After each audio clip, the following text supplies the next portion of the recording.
Gustavo, eu quero começar trazendo uma matéria aqui que a gente levantou da nossa pauta do Bloco 3 aqui, Crimes do Supremo Tribunal Federal. Tá rolando uma conversa do Lula, dos gabinetes, dos auxiliares, falando que o Moraes deveria reavaliar viagens para os Estados Unidos. Você está sabendo disso, Geyer? Existe essa preocupação? Como é que funciona? Como é que você sente isso? Peraí, tá me ouvindo? Tô te ouvindo. Perfeitamente. Tá.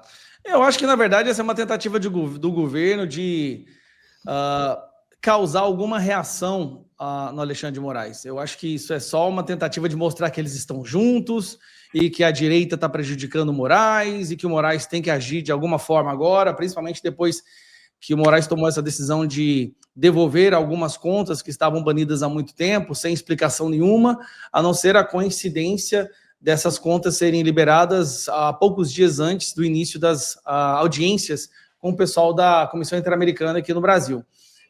É um jogo que eles estão fazendo para tentar trazer Moraes para o lado deles e dar aquela ideia de que, Moraes, eles estão fazendo maldade contra você aí, é melhor você reagir, é melhor você ir para cima deles. Bom, essa é a minha opinião. Perfeito. Queria ouvir vocês a respeito disso. Como que a gente encara essa questão? Porque, ao mesmo tempo que existe isso, tem mais um print que eu acho sensacional. Isso eu estou achando sensacional acontecendo nos Estados Unidos. Tem um print do Elon Musk que eu quero compartilhar com vocês. Olha só. Tá, subiu aí? Olha só. Não, esse é do Rumble, né? É um print do Elon Musk falando sobre a necessidade de empichar, de fazer o impeachment de juízes federais que atuam de maneira ativista ou persecutória nos Estados Unidos. Você viu isso, professor?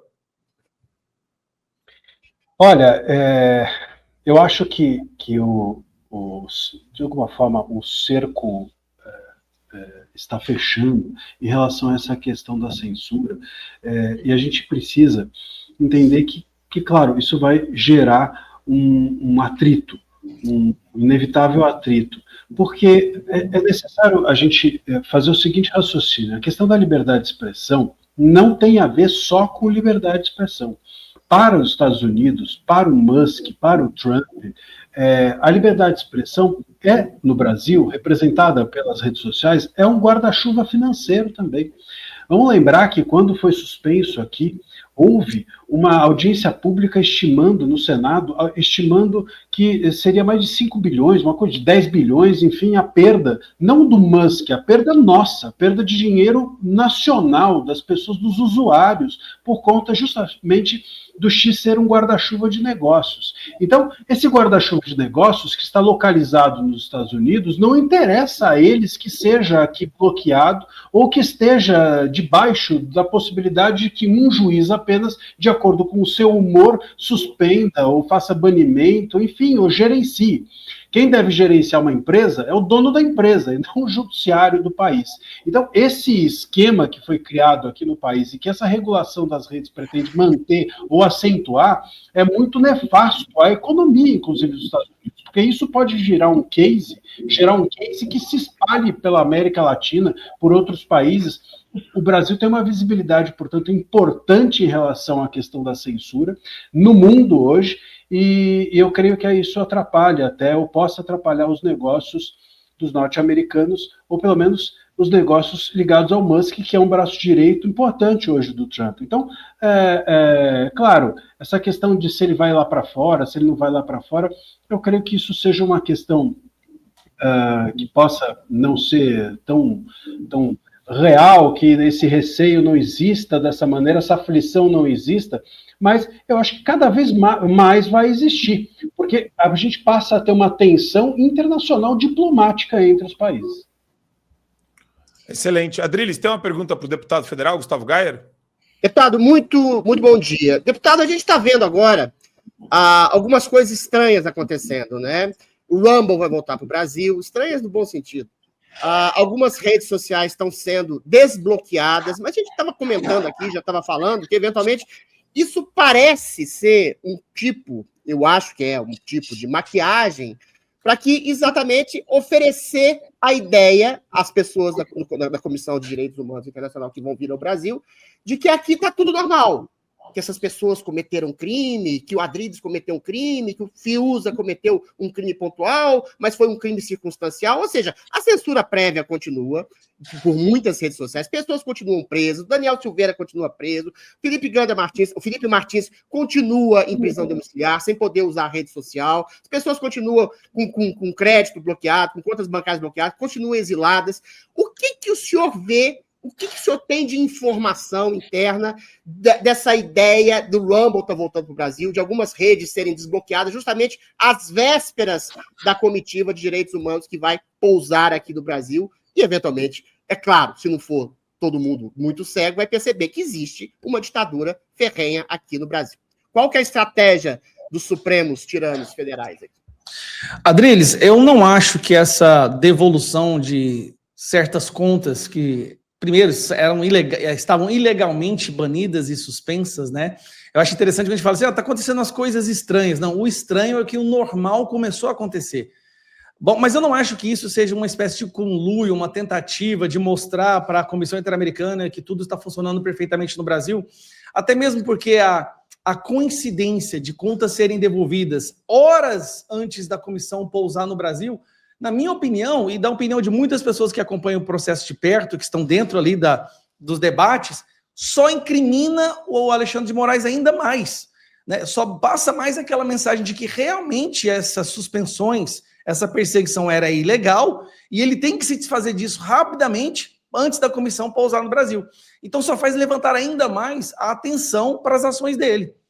Pelo menos boa parte das pessoas que vão participar das reuniões com ele agora tem essa percepção, com a Comissão Interamericana, tem essa percepção. E muitas coisas estão chegando lá do pessoal dentro da administração do Donald Trump, de que é uma questão de tempo o foco dos Estados Unidos virar para o Brasil. Eles falam assim, olha, a casa estava muito desarrumada, era muita coisa para organizar aqui, nós não temos tempo nem pessoal para poder focar no Brasil agora, como vocês sabem, milhares e milhares de pessoas ou foram demitidas ou pediram demissão. O Departamento de Justiça está funcionando hoje com a capacidade em torno de 30% do que já chegou a ter. Então, eles não têm pessoal o bastante. Eles vão ter que reestruturar todo o governo, toda a administração, para depois focar em outros países. Mas o Brasil é um dos focos, né? Nós temos aí, a Ana Paula Henkel conversa muito com o pessoal ali também da administração, uma conversa muito forte lá dentro da administração do Donald Trump em relação à proximidade do Brasil com o Irã. E aí você começa a conectar uns pontos, né? Donald Trump fez algumas declarações recentemente dizendo que o Irã estava planejando assassiná-lo e se ele fosse assassinado, o Irã seria obliterado. Aí a gente lembra que o Brasil recebeu um navio de guerra do Irã e teve festa lá dentro desse navio de guerra, de que o Alckmin foi um dos únicos líderes dos aspas, países democráticos que compareceram pessoalmente, né, na posse do presidente do Irã, se é que você pode chamar do então presidente, e teve aquela terrível foto, aquela imagem dele ao lado de líderes de grupos terroristas, muitos dos quais já foram eliminados desde que essa foto foi tirada. Então, se você coloca tudo isso, então tem mais coisas ainda prejudicando o Brasil do que apenas a perseguição política, a ditadura do judiciário. Tem uma coisa que eu acho que torna o Brasil ainda mais um foco de política internacional dos Estados Unidos, que é essa proximidade com o terrorismo, com países terroristas que financiam o terrorismo. E a cada dia que passa, mais informações nós temos sobre a questão de envio de dinheiro público para instituições, ONGs, associações no Brasil, com o objetivo de manipular o debate político, interferir nas eleições, interferir na criação de leis. Nós temos em mãos documentos que mostram que muitas dessas pessoas que participaram da elaboração, por exemplo, do PL das fake news, que foi o PL da censura, que quase passou, eram pessoas de ONGs financiadas pela USAID. E também várias organizações que participaram da audiência pública das Big Techs, que a AGU organizou, são organizações financiadas pelo USAID, em grande parte, advogados que foram fazer a defesa da inconstitucionalidade do artigo 19 no plenário do STF no final do ano passado, são também financiados pela USAID através dessas organizações das quais eles participam, sem falar de eventos no qual o USAID e o STF participaram juntos. Então, se percebe que o Brasil hoje é um risco para os Estados Unidos, pela proximidade ao terrorismo, e ao mesmo tempo foi usado com dinheiro público dos Estados Unidos para censurar e perseguir a direita, os conservadores e aqueles que defendem um bom senso no Brasil. Então, é uma questão de tempo e, com certeza, a mira da administração do Donald Trump vai chegar aqui no Brasil e muita gente está com medo. Eu tô gostando de ver essa mobilização e eu falo muito em janela de oportunidade, né, professor? A gente tem que aproveitar ao máximo e fazer um trabalho permanente para aproveitar essa janela de oportunidade, porque, olha isso, eu tenho um ponto para jogar aqui que eu quero ouvir o Gustavo, mas antes, professor, tem uma pergunta para o Gustavo Gayer? Tenho sim. Bom dia, deputado. Prazer estar aqui contigo e admiro o seu trabalho. E eu acho muito importante, eu acho que um pouco na linha até do que o Adriles falou, né?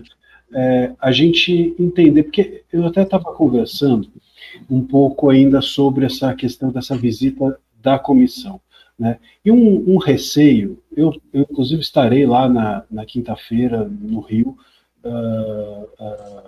para também ser ouvido, e uma coisa que talvez passe pelo receio de todos é de que, eventualmente, esse estado de coisas que nós temos hoje, essa reativação de perfis, possa ser utilizada para que o relatório final conste que no Brasil tudo está hoje bem, né? Então, olha, algumas irregularidades foram consertadas e segue o barco, tá? O povo voltou a estar feliz. E, de alguma forma, esse relatório pudesse legitimar uma regularidade aqui no Brasil, legitimada, inclusive, por diversas pessoas que lá estarão assinando indiretamente esse relatório. A minha pergunta é, se isso ocorrer, caso isso ocorra, o que é possível, sobretudo o parlamento, enfim, o Estado brasileiro, a oposição, o que é possível fazer, primeiro, para que isso não ocorra, para evitar que esse relatório seja ruim, seja tendencioso para o governo? E se ocorrer, o que é possível ser feito? Bom, esta é uma suspeita e uma dúvida que a gente tem. Se essa relatoria da liberdade de expressão está vindo para o Brasil com um real e genuíno intuito de fazer uma análise da censura e do risco da liberdade de expressão. Temos algumas informações que podem levantar suspeitas, mas da mesma forma temos outras que mostram que realmente eles estão vindo aqui para fazer um bom trabalho. Vou falar para vocês os dois casos, para ficar bem transparente aqui. Um dos juízes, que, na verdade agora ele é o vice-presidente da Comissão Interamericana de Direitos Humanos. Ele é o advogado Rodrigo Mudrovich. Ele foi um advogado que trabalhou durante boa parte da sua carreira profissional com Gilmar Mendes, foi indicado pelo Gilmar Mendes para estar dentro da Comissão Interamericana e ele tem uma grande influência ali dentro. Isso pesa muito mal. Sinceramente, porque nós já fizemos dezenas de denúncias na Comissão Interamericana ao longo dos últimos 2 anos. Muitas vezes tivemos as portas fechadas nas nossas caras, outras vezes conseguimos uma reunião com o grupo da Relatoria da Liberdade de Expressão. Eu mesmo sentei 2 vezes com o Pedro Baca, mas a gente percebia que eles não levavam muito a sério o que nós estávamos falando, e até a gente chegou a certo ponto que desistimos de insistir nesse instituto, nessa Comissão Interamericana, acreditando que ali não viria resultado nenhum. Porém, os Estados Unidos é um dos maiores financiadores, se não é o maior financiador, né, da estrutura da OEA, obviamente, da Comissão Interamericana, da Relatoria Internacional, e sem a verba americana, muito provavelmente essa comissão perderá sua capacidade de trabalhar, ou terá que se reduzir a tal ponto que se tornará irrelevante no cenário internacional. E repare, o primeiro país que eles decidiram fazer uma visita depois da posse do Donald Trump foi o Brasil. Eles fazem visitas, fazem audiências públicas em vários países. Se você olhar no perfil do Pedro Baca no Twitter, ele esteve recentemente na Colômbia, ele denuncia jornalistas que são presos na Venezuela, denuncia jornalistas que são perseguidos na Colômbia, na Bolívia, mas nunca falou nada do Brasil e nunca tinha vindo aqui. Agora o Donald Trump assume e o primeiro lugar que ele decide fazer um relatório e estar em loco para ouvir as pessoas é justamente o Brasil, e abre a agenda. Essa parte foi a parte que eu achei interessante. Eles abriram a agenda para pessoas comuns. Então eles vão ouvir, por exemplo, nessa terça-feira, amanhã, cidadãos comuns civis que foram de alguma forma censurados. E a gente tem alguma lista de algumas pessoas que já receberam a confirmação. A Carla Zambelli será ouvida, eu serei ouvido, várias outras pessoas, como por exemplo, 2 advogados que são membros da Associação de Defesa dos Prisioneiros Políticos do 8 de janeiro, que estarão também contando a sua versão dos fatos. Isso me leva a crer que eles querem fazer um relatório, sim, que seja fiel à verdade para mostrar serviço para a administração do Donald Trump e manter a verba fluindo. Mas pode haver, sim, uma interferência desse Mudrovich, acho que é o nome dele, do Rodrigo, advogado do Gilmar Mendes. Se o relatório vier desfavorável, nós, pelo menos, eu penso assim, nós temos que aproveitar essa oportunidade. Vamos supor que a gente parta da premissa de que não, eles estão vindo aqui para chancelar, para carimbar como normal e constitucional tudo que está acontecendo no Brasil. Bom, se nós não, pelo menos, tentarmos esclarecer e falar o nosso lado, então a gente não pode nem tentar reclamar depois. Agora, se nós formos lá, e eles receberam milhares de e-mails, eu tenho contato com assessores do Pedro Vaca, eles receberam milhares e milhares de e-mails de pessoas contando como que elas foram censuradas, tiveram seus perfis derrubados, o porquê, mostrando o conteúdo do perfil que foi derrubado, empresas que foram perseguidas também, jornalistas, líderes religiosos, todos contando a sua versão dos fatos. Vamos ouvir agora pessoas, né, pessoalmente. A gente tem que ter esperança. Se a gente vê alguma oportunidade de trazer um pouco de normalidade para o Brasil, a gente tem que atuar. Se o relatório vier desfavorável, nós vamos brigar contra isso nas redes sociais, né? Nós temos agora, obviamente, mais contato com a administração do Donald Trump, nós podemos enviar diretamente relatórios e fatos e contar o que está acontecendo aqui no Brasil, o que colocaria em choque contra o relatório da OEA e prejudicaria o financiamento deles. Eu acho que eles têm que ter isso na cabeça quando forem fazer uma equação. E agora, a retirada de banimento por parte do Alexandre de Moraes, na minha opinião, aquilo foi um recuo, sim. E se houve um recuo, é um medo. E se é um medo, realmente ele acredita que esse relatório pode vir a prejudicá-lo. Excelente, excelente. E tem ainda, investigando o complexo industrial da censura que foi montado no Brasil, deputado, a gente tem algumas movimentações que são basicamente o DNA de Brasília. Eu falo muito sobre isso. Não tem mais a liturgia do cargo, isso não existe mais. O Supremo obliterou isso. E o Supremo era o ambiente, né, a instituição que mais tinha que se preocupar com isso. Porque a liturgia da aparência de um tribunal que vai julgar com base na lei, sem a emoção política. Eles entraram no campo político descaradamente e eles estão fazendo isso. Você foi convidado para esse jantar? Não. Jantar do Lula. Olha só, o governo Lula prepara 2 projetos para regular plataformas digitais, isso ao mesmo tempo, essa é outra pauta, mas junto com essa notícia que a gente vai comentar, tem o Barroso promovendo o jantar para ele, dia 19, na casa do presidente do Supremo Tribunal Federal. Isso daí seria escandaloso em qualquer país minimamente sério, Gustavo. Não, com certeza. Isso aí é mais uma demonstração clara de que eles estão se juntando ao perceber uma ameaça. Tá? Na minha opinião, o que eu vejo nisso daí é que o STF e o governo estão percebendo que o Congresso está se afastando dessa espécie de dinastia que eles criaram, né, nos últimos meses. Você viu aí declarações do Hugo Mota que, sinceramente, me fizeram muito alegres, me trouxe muita alegria quando ele fala que precisa de independência contra o Supremo não é mais importante que o Congresso, que a Câmara dos Deputados, que a legislação sobre censura deve vir do Legislativo e não do Supremo, a anistia do 8 de janeiro. Daí, ao mesmo tempo, nós temos o governo americano gradativamente voltando a atenção para o Brasil, a Comissão Interamericana vindo para o Brasil para fazer um relatório sobre a censura. Está tendo uma culminação de fatores que, com certeza, está colocando uma certa preocupação no coração desses ditadores, né, dos reis da verdade, dos deuses do Olimpo, e é normal deles queiram se juntar, né, juntar forças para se defender. Né, é o abraço dos desesperados.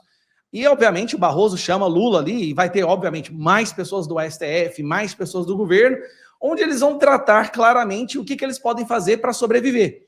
Quais ferramentas, o que mais, quem mais eles podem prender, quem eles podem censurar, até onde eles podem ir, para poder sobreviver. E eu vejo isso até como um desespero para mim, na minha opinião. Lembrando, quando aquela pessoa chegou na Praça dos Três Poderes com um saco de rojão e tirou a própria vida, naquele dia, por causa dessa pessoa que fez isso, o Brasil descobriu que naquele momento estava acontecendo uma reunião com membros do STF, do governo, da AGU, da Polícia Federal, que não estava na agenda de nenhum deles. O que é muito estranho, ilegal, inclusive. Como que chefes de cargos de liderança do Estado se encontram para uma reunião secreta que não está na agenda de ninguém. Se não fosse essa situação da Praça dos Três Poderes, ninguém iria saber. E eu acho que agora eles estão divulgando a reunião porque pegou muito mal aquilo, né? Aquilo com certeza demonstra um conluio, né? Algo não republicano acontecendo por trás dos bastidores da República. Então, eu vejo com bons olhos. Eu acho que eles estão desesperados, eles estão com medo e eles vão sentar para poder elaborar maneiras de sobreviver. E aí, no nosso lado tem que continuar partindo para cima. Excelente. Eu vejo que agora, no começo desse ano legislativo, vocês estão com uma postura de montar um bloco mesmo e continuar nessa formação de bloco, né, Gayer? Vocês estão realmente estruturados para receber uma artilharia gigantesca direto do Supremo e do governo federal. Eu queria jogar uma matéria para o Adrilles, daí ele também pode fazer uma pergunta para o Gayer, que é essa dos projetos. Não, a das gravatas é boa também, a gente vai depois nas gravatas, dos projetos. Aquela que você tinha colocado antes, do projeto do Lula, junto com o Supremo Tribunal Federal. Então, você tem aí 2 projetos para regular plataformas digitais. O Ministério da Justiça está preparando um texto, e aqui é a matéria do Estadão, com foco maior em direito dos usuários e menor em punições, enquanto Fazenda quer fortalecer o CAD para impedir abusos na questão concorrencial deles. Eles estão usando a lei antitrust também para ir para cima das plataformas digitais. Jabuti, né? Jabuti. Eu queria perguntar exatamente para o ministro se há algum tipo de esboço, de reação a esse tipo... Ou seja, o governo não cessa de empurrar coisas que o Congresso já rejeitou, ou seja, maneiras de regular e censurar as redes sociais. No momento em que os tiranetes da República estão começando a soltar algumas redes sociais, pode ser exatamente por uma estratégia estapafúrdia de maquiar que haja uma ditadura aqui, ou então pode ser por medo eventual, né? Medo circunstancial de que haja uma represália internacional em relação ao contraponto. Como que o Congresso, como é que o senhor sente o Congresso, o contraponto do Congresso a essas tentativas reiteradas, ratificadas, de tentar regular e censurar as redes sociais no Brasil? Para mim... Foi para você, porque, de novo, o governo está preparando esses projetos. Você está falando que o Centrão está saindo da banda do governo. Sim. Mas o governo ele vai abrir o cofre para muita gente do Centrão. Vai ser um campo de guerra isso daí, um campo de batalha. Mas o Adrilles falou ministro, ele começou a perguntar, ministro, talvez ele esteja ali antecipando o futuro. O futuro, mas enfim... Olha, eu vou ser sincero com vocês. Nós estamos agora, praticamente, a atmosfera na Câmara dos Deputados e na maior parte do Senado é a atmosfera pré-eleitoral. É aquela atmosfera onde os deputados e senadores pensam muito cautelosamente, com muita hesitação em qualquer voto ou qualquer decisão que possa ser contrária à maioria da população.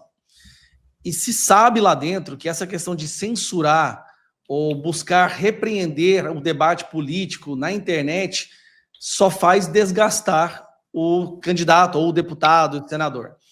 Somado a isso, nós temos aí um distanciamento do centro com esse governo, por vários motivos. Eu sei que o governo vai tentar comprar e manipular os votos no sentido dessa pauta, mas o governo está quebrado. O governo quebrou a promessa no ano anterior, né, onde ele prometia emendas em troca de votos e não pagava.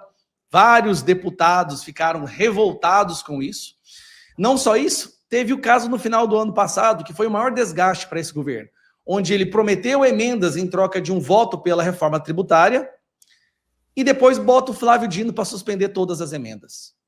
Aquilo causou um atrito entre o Centrão e o governo que foi o maior desde que Lula assumiu. Ele ter que ativar o seu bulldog supremo para ir lá e suspender todas as emendas, e esse impasse das emendas ainda não foi totalmente resolvido. E vocês sabem que sem emenda o centro não existe. E isso só está criando uma animosidade cada vez maior entre governo e centro. Gente, essas falas do Hugo Motta, onde ele fala claramente contra o governo tem que parar de gastar, o governo tem que parar de bravata, o governo tem que parar disso e daquilo, ele está traduzindo uma emoção do centro. Então eu vejo como muito improvável que uma pauta que apoie censura seja aprovada. E simplesmente por quê? Quando eles aprovavam pautas como essa anteriormente, era sempre no atropelo. Sempre era, votava a urgência na terça-feira e às vezes no mesmo dia tentava votar o mérito, ou urgência na terça e o mérito na quarta, não dando tempo para o debate.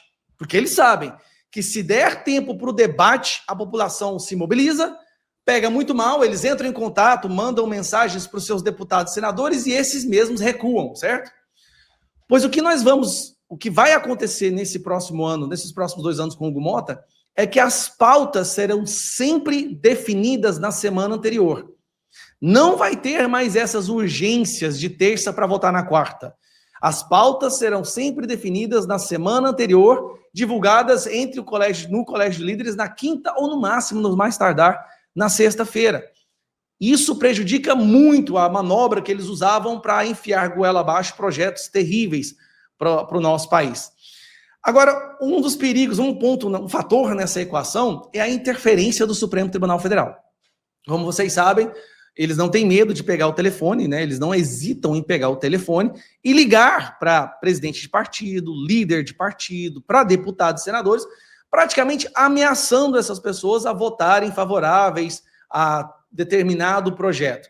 Esta é, talvez, o único fator que a gente vai ter uma dificuldade maior de sobrepor, de superar. Porém, os deputados estão muito preocupados com o desgaste que um voto nesse sentido causaria. E para concluir esse comentário em relação a isso, não há uma possibilidade deles empurrarem agora a censura depois de tudo que veio à tona, da USAID, da interferência internacional. Nós já estamos com 100 assinaturas na CPI da interferência das agências americanas na eleição e na liberdade de expressão aqui no Brasil. Eu não vejo, seria um suicídio político, um deputado de centro ir lá e votar a favor de qualquer pauta que coloque mais censura. Então, é um desespero desse governo. O líder do governo, o Capitão Cueca, disse que ou eles censuram a internet ou eles estão, palavras dele, tá? Ou eles estão fodidos. E o Centrão não está muito preocupado em impedir que a esquerda seja na próxima eleição. Excelente. Gustavo, eu queria aproveitar a audiência gigantesca que a gente está com somados mais de 27 mil pessoas. Eu queria agradecer demais a audiência, pedir para o pessoal curtir a live que está sendo transmitida no canal do deputado federal Gustavo Gayer, no Marco Antônio Costa e no Show da Manhã aqui do Fio Diário, no canal do Fio Diário. Pedir para vocês também assinarem a plataforma. A gente tem uma plataforma de streaming, tem vários programas na nossa plataforma, tem o Descansa Militante do Pedro Alaer, tem o programa de debate, sua opinião, tem o programa do Marco Antônio em Direita, tem muito programa legal, exclusivo para os assinantes na plataforma, o quadro do Douglas Garcia, Pancada Seca, muita coisa boa que a gente faz, documentário nosso, documentários internacionais que a gente está trazendo para o Brasil, inéditos também. Então, a gente está trabalhando firme para conseguir entregar para vocês o melhor conteúdo possível e fortalecer uma rede de comunicação nossa. Mais do que tudo, a gente precisa do apoio de vocês para continuar esse trabalho. Tem 2 planos diferentes. O anual, R$19,90 por mês, com 33% de desconto. Então, quem fizer o anual já vai ter um desconto muito legal. E o desafio Ganho Copo Térmico Lágrimas de Esquerdista, a gente tem que dar um para o Gustavo Gayer. A gente está devendo um para o Gustavo Gayer aqui, um copo térmico tipo Stanley. E é um presente nosso, não tem custo de frete adicional para quem quer fazer o plano desafio, que é para ajudar a gente, né? Um plano mais amplo de 10 anos, mas que no fundo está com descontaço gigantesco, 66% de desconto, e vocês ajudam demais a gente a continuar o nosso trabalho, que não para, o trabalho é constante. Eu não quero confundir a audiência, porque o Fio Diário é uma coisa, mas a gente tem, e o Torre preparou também o GC para vocês, o IFPE.